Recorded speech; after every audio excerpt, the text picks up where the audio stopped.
ድሕሪ እዚ ድማ በዓል ኣይሁድ ኮነ። ኢየሱስ እውን ናብ ኢየሩሳሌም ደየበ። ኣብ ኢየሩሳሌም ኣብ ጥቓ ደገ ኣባጊዕ ከዓ ብዕብራይስጥ ቤተሳይዳ ዝበሃል 5 ገበላ ዘለዎ ቀላይ ነበረ። ኣብኡ ናይቲ ማይ ምንዋፅ ዝፅበዩ ብዙሓት ሕሙማት፣ ዕውራትን ሓንካሳትን ልሙሳትን ይድቅሱ ነበሩ። እናሓንሳ መልአክ እግዚኣብሔር ናብቲ ቀላይ ወሪዱ ነቲ ማይ የናውፆ ነበረ። እቲ ቅድም ወሪዱ ኣብቲ ዝናወፀ ማይ ዝኣተወ ከዓ ካብ ዘለዎ ኩሉ ሕማም ይሓዊ ነበረ። 38 ዓመት ዝሓመመ ሓደ ሰብኣይ ከዓ ኣብኡ ነበረ። ኢየሱስ ድማ ንዕኡ ደቂሱ ምስ ረኣዮ ነዊሕ እዋን ሕማሙ ፈሊጡ ክትሓውዶ ትደሊ ኢኻ በሎ። እቲ ሕሙም ከዓ ጎይታይ እቲ ማይ ምስ ተናወፀ ናብቲ ቀላይ ዘውርደኒ ሰብ የብለይን፣ ኣነ ክሳዕ ዝመፅእ ድማ ካልእ ቀዲሙኒ ይወርድ ኢሉ መለሰሉ። ኢየሱስ ከዓ ተንስ እሞ ዓራትካ ኣልዒልካ ኪድ በሎ። እቲ ሰብኣይ ብኡ ሓወየ፣ ዓራቱ ኣልዒሉ እውን ከደ። እታ መዓልቲ እቲኣ ሰንበት ነበረት። ስለዚ ኣይሁድ ነቲ ዝሓወየ ሰብኣይ ሎሚ ሰንበት ስለ ዝኾነ ዓራትካ ክትፀውር ኣይፍቀደልካን እዩ በልዎ።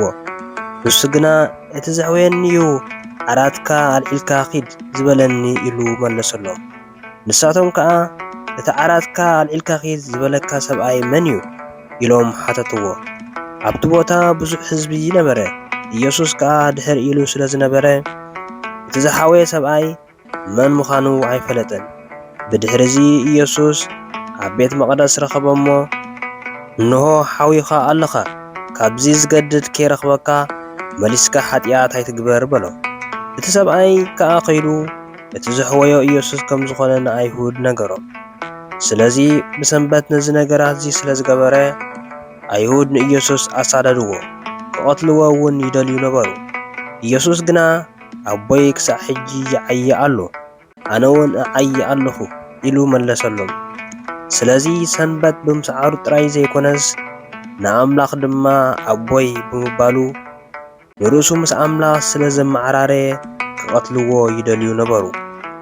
ሽዑ ኢየሱስ ከምዚ ኢሉ መለሰሎም፣ ብሓቂ ብሓቂ እብለኩም ኣለኹ ወልድ ነቲ ኣቦኡ ክገብሮ ዝረኣዮ እንተዘይኮይኑ ካብ ርእሱ ሓንቲ ነገር እኳ ክገብር ኣይክእልን እዩ። እቲ ኣቦ ዝገብሮ ዘበለ ኩሉ ወልዲ እውን ይገብሮ።